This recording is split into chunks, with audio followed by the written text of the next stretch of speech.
beleef die Gees. Reg deur die Bybel kan ons keer op keer die werking van die Gees van God beleef.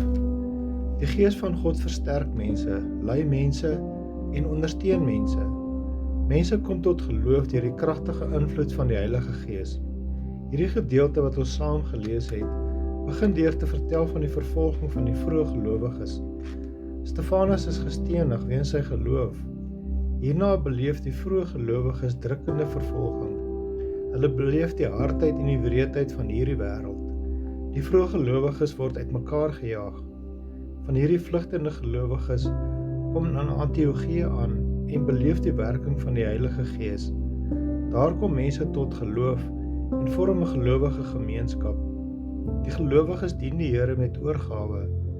Vers 26 vertel vir ons dat hier in Antiochië is die gelowiges vir die eerste keer Christene genoem. Barnabas word na Antiochië gestuur en werk voluit saam met hierdie gelowiges. Daar word aan ons gedeel dat hy vol van die Heilige Gees was. Barnabas het nie net in die gemeente nie, maar ook in sy eie lewe die werking van die Gees beleef.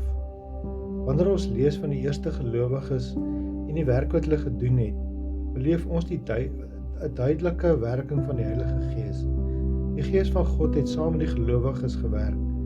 Die Gees het die ore en die harte van die mense bereik en duisende mense het tot bekering gekom. Selfs waar die vroeë gelowiges uitdagings beleef het hulle soveel te meer die werking van die Heilige Gees beleef. Ons as gelowiges beleef ook die uitdagings van die wêreld.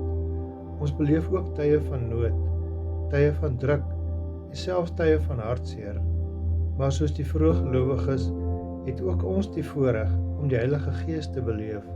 Ons kan elke dag beleef dat ons God deur sy Gees in en deur ons werk. Kom ons bid saam. Here, laat my asseblief elke dag die kragtige werking en leiding van U Gees beleef en laat my leef vervul met U Gees. Amen.